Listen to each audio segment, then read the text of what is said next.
I had just turned 17 when the press gang captured me, and they forced me out to sea on board a ship called Liberty. The captain, he was cruel, quick with the whip, slow with the gruel. I came to hate Britannia's rule and rose in mutiny with the crew. So hoist the black flag high, boys, we'll sail where we will please. We're the gentlemen of fortune, we're the princes of the seas. And it's heave-ho away, boys, our fortunes for to seek.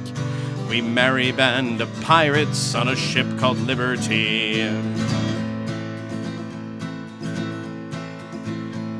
The bosun and his mates met a fiery, bloody fate.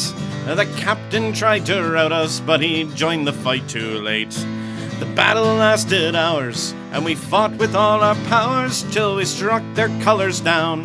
At last the ship was ours. So hoist the black flag high, boys, we'll sail where we will please. We're the gentlemen of fortune, we're the princes of the seas. And it's heave-ho away, boys, our fortunes for to seek. We merry band of pirates on a ship called Liberty.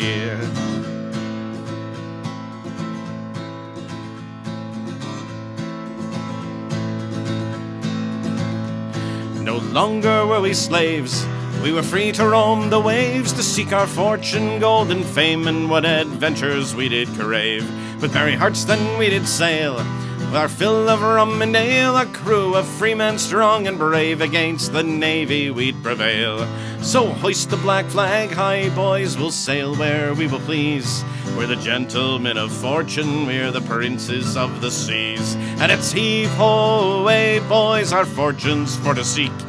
We merry band of pirates on a ship called Liberty.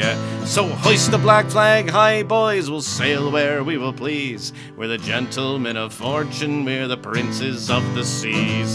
It's heave-ho away, boys, our fortunes for to seek. We merry band of pirates on a ship called Liberty. Chris Devlin, snackablementalhealth.ca. You rock, brother.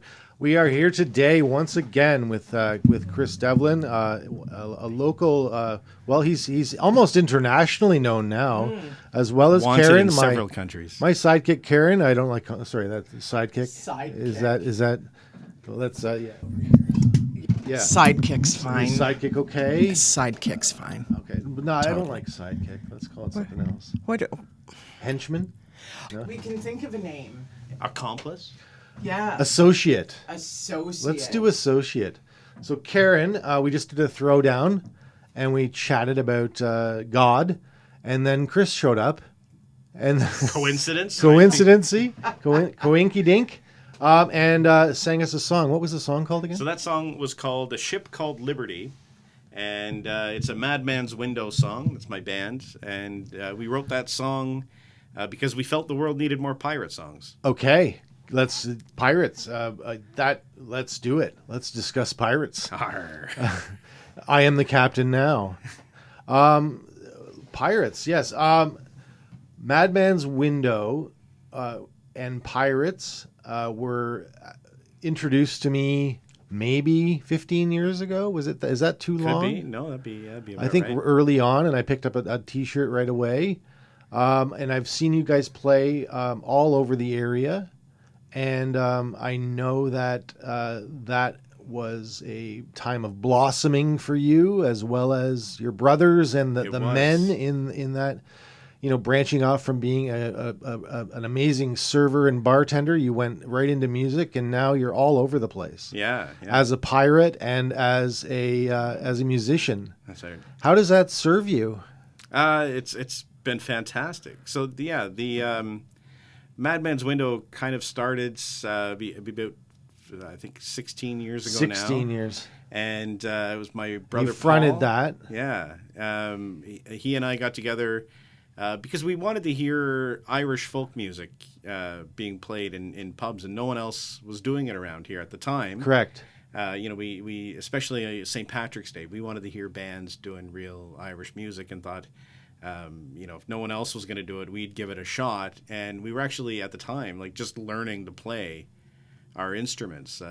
Paul was a clarinet player, in the 48th Highlanders, and I played trumpet in the concert band of Coburg and the Big Easy Seven. And so this was a big departure for us. And we thought at the time, like, we'll be lucky if we play once a year, on St. Patrick's Day. But all of a sudden, it And you guys exploded. managed to lock in Kelly's and the Cat and the Fiddle on St. Patrick's That's Day. right. Kelly's in the afternoon and the Fiddle to close it out. Yeah. What a busy night or busy entire day for you guys to be doing 2 venues in the span of 10 hours or Yeah. so. Yeah. Yeah, it's always a blast, and Paul and I were really lucky that we we kind of attracted to us some incredibly talented musicians, people like Tyson Galloway, Adam Quigley, Lawrence Stevenson, Graham Kyler Taylor, Tapscott. Kyler Tapscott. Yeah, like just phenomenal musicians that wanted to play with us, not because we were good, but because we were fun, and now we're still going with it. And that's right. I mean, that energy is something you guys carried forward, and I know you're doing a lot of solo work now. How's that working out? Yeah, actually, it's been great. I started doing the solo stuff after I got back from Newfoundland in around 2017, and After being screeched in, you decided to go being, solo. After being screeched in, yes, bye. Yeah, it was great. While I was out there, I did a little playing on my own and thought, I can do this. And I wasn't sure at the time. And when I came home, there were a few opportunities for me to get out and play by myself, and that has kind of exploded, especially since the pandemic. A lot of venues that were hiring bands are only hiring solos or duos now. Oh. So it's allowed me to stay busy. Performing as a solo artist, but still to be out there promoting the band and trying to get, Now, do you promote the band at these pirate festivals and? Oh, shamelessly, yeah. Nice. Yeah. Do you bring the guitar and dress up like a pirate and all that kind of wicked escapism stuff? Exactly, yeah. Like, and initially I started going just as a patron. I liked, I've always been fascinated with pirates and that era of history, and the fact that these infamous characters that I grew up reading about a lot of them were actually real people that existed, and so it drew me right in. And when I found out that there were pirate festivals happening in Locally, Ontario, yeah, pretty much, I was like, I have to go, and so I got all dressed up. The first time I ever went was the Ontario Pirate Festival, which is held in Guelph every year. Wow. And if you're a beer drinker, Guelph is the right city for Guelph it. is a great beer drinking city. So I friends of mine were performing at it, so I thought, well, I'll go and I'll watch them and show them a little support, and if I like it, I'll hang around, and if not, it's and I loved it. It was like stepping into a movie. Everyone was dressed up in pirate garb. People would put on characters. So they would, like, for that weekend, they are, Captain Scurvy Dan. What a break from reality a positive break from reality that would be. Yeah. To take a break and become a character for the whole weekend. Yeah. I never knew that was a thing. Well, I mean, Never. Karen had just brought up that she had researched Chris Devlin and his pirate ways, and she was like, "That's very cool because I am also a gypsy." Yeah. And I'm yeah. and Karen, explain being a gypsy. I'm a gypsy only because I move a lot. I can't stay in one space. So I'm constantly moving. And I know it's really hurt my children because it's like, no, mom's got to move. And which also means I don't unpack. I always have to have my things available, ready to go. So when I was reading that you were a pirate, I'm like, this is so coincidental how... But I had no idea there were these, I don't know what you call them, gatherings. Mm-hmm. I thought that was only on movies. No, so what if a Viking showed up at your pirate parade? I'm glad you asked. Okay. Yeah, actually, at most of these pirate festivals, you'll also find there will be an encampment of Vikings, and they all come and... Do they raid? They do pillage? a bit, yeah. They do a little friendly pillaging. You gotta keep an eye on your drink while you're while you're there. But it's neat, and they'll they're in their garb and they're in their characters. They set up their tents the way that a Viking crew would. Usually they'll have games and activities that you can. So if you're visiting the festival, Axe you throwing. can go and axe throwing. This year in Guelph they brought their own blacksmith. Wow. And he was making Viking jewelry and things like that. That's incredible. Yeah, it was fantastic. And same with the pirates. You'll get the pirates will have their own tents, and you'll get people teaching sword fighting or teaching knot tying. It's really cool. And like you mentioned, like it's just an incredible escape, because after a while, you start getting into your character and you forget all about Everything. whatever trouble you've left behind. Anything like that. Yeah, it would just be like such a break and such a vacation from your own mind and from your own worries, and you get to be R for 3 days on a weekend or whatever.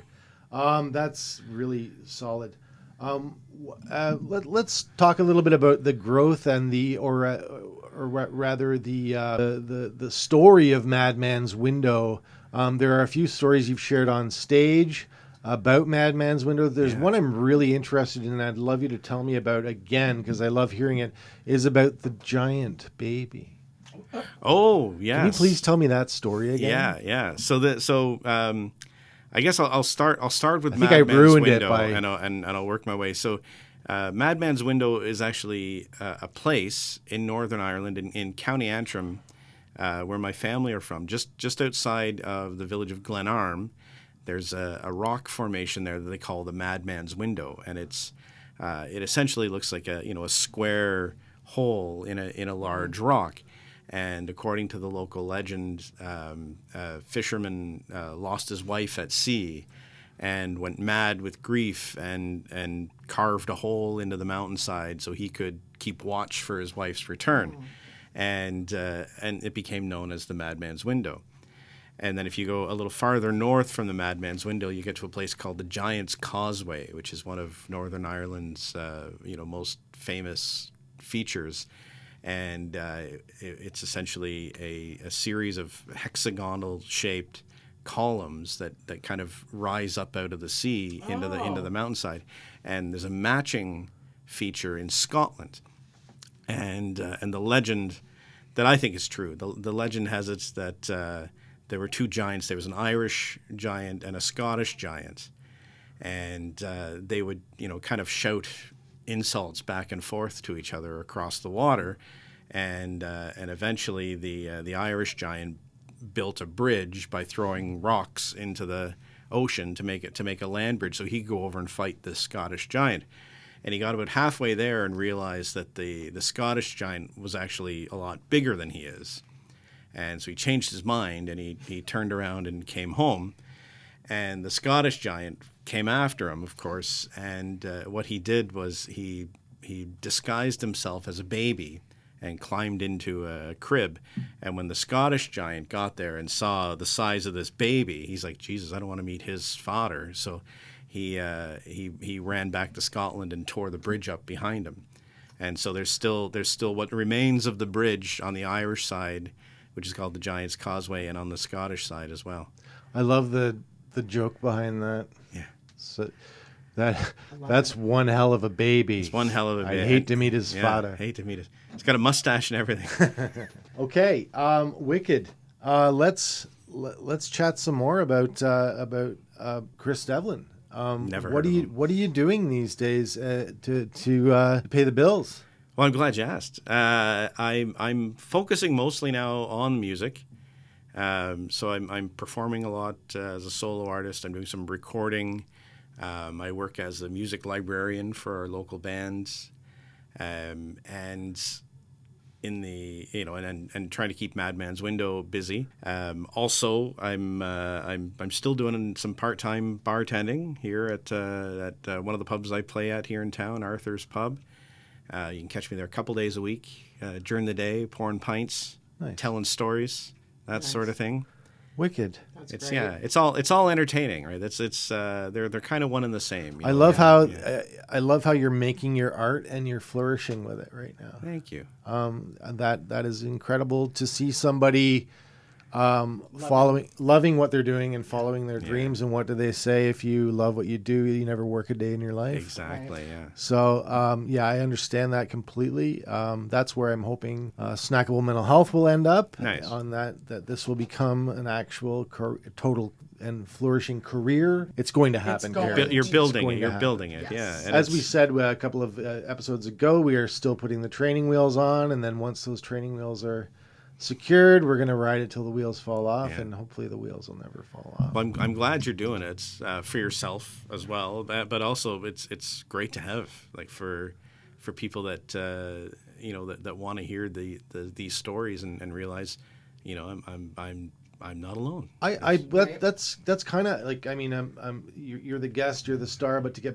back to me, the idea behind it was that I just knew so many people that I could have as guests, locally, on the Toronto scene as well. Yeah. Things like that. And I thought, you know what, let's start this and let's play the mental health angle.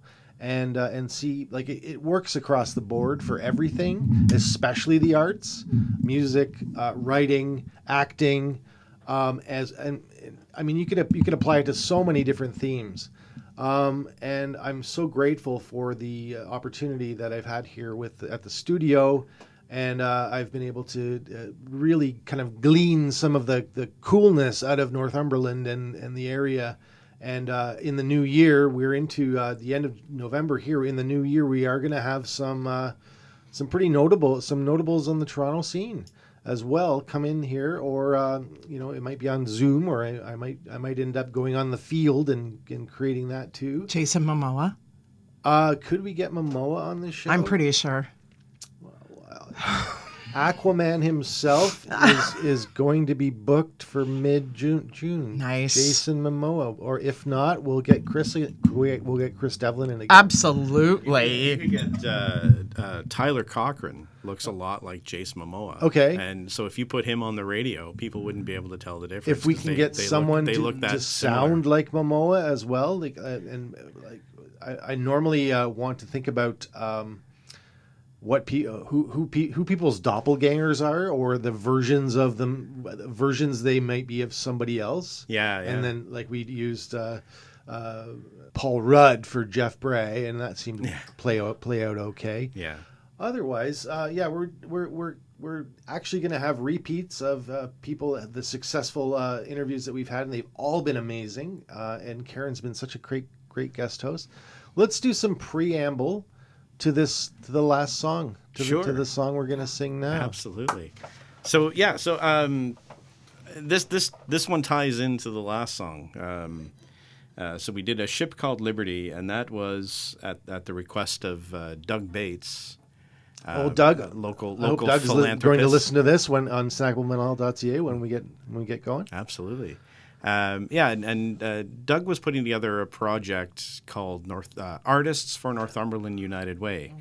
And what he had done is he had assembled a group of, I think it was 15 local bands, and we were all going to make an album. And every band was going to contribute. An anthology. So every band was to contribute a song. And Doug had asked that it be an original song, so that we wouldn't have to, worry about spending money on royalties. That all the money could go to the charity. And so we came up with that song, A Ship Called Liberty. It was our first original tune. Yes, and it's so good it doesn't even sound original. Exactly. Yeah. Thank you. So as a follow-up to that song, while I was on a pirate ship in the Caribbean, we were moored one night off of Thatch Island, and Thatch Island is named not for the grass thatch, but it's named for a fellow named Edward Thatch, who is one of the aliases used by Blackbeard.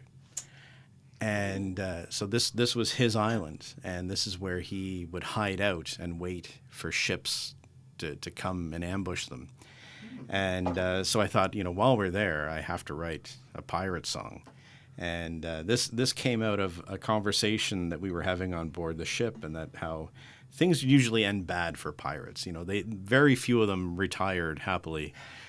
You would usually end up, either dying in battle, or if you were captured, it was worse. Like you would be tortured, and then publicly executed. So kind of the best that a lot of pirates hoped for would be a quick death in battle, with money coming out of their pockets. And then a burial at sea. And so that's what this song's about. It's called Soggy Bones. Ooh. Let's finish up with Chris Devlin and Soggy Bones on snackablementalhealth.ca.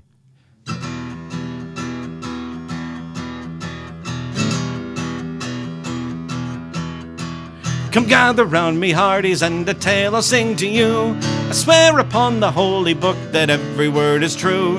And if you listen closely, ye may learn a thing or two about the fate that may await ye on the ocean blue. Hey!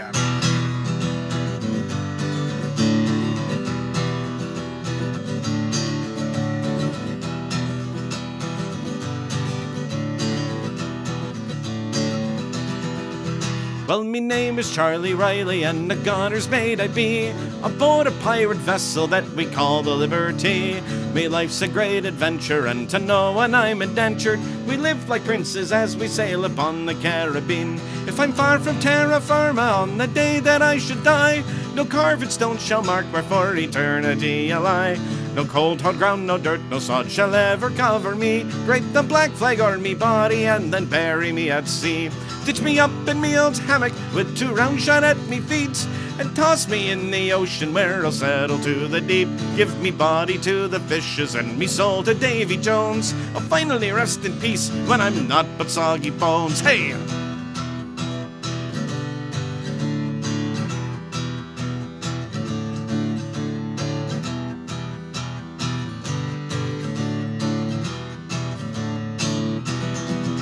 Well, a pirate's life's a scary one, a short one, but a merry one. We serve no king, no crown, nor flag, we do whate'er we please. We pillage and we plunder, and for sure it is no wonder that we are the fiercest bastards to ever sail the 7 seas. I've seen my share of action, and at times it can get hot. I'll likely wind up blown to bits, or stabbed, or cut, or shot. But on the day I'm laid below, don't shed a tear for me, for I've made me fame and fortune, living merrily and free. Ditch me up in me old hammock with 2 round shot at me feet, and toss me in the ocean where I'll settle to the deep. Give me body to the fishes and me soul to Davy Jones. I'll finally rest in peace when I'm not but soggy bones. I'll finally rest in peace when I'm not but soggy bones. Chris Devlin, snackablementalhealth.ca. We'll see you soon.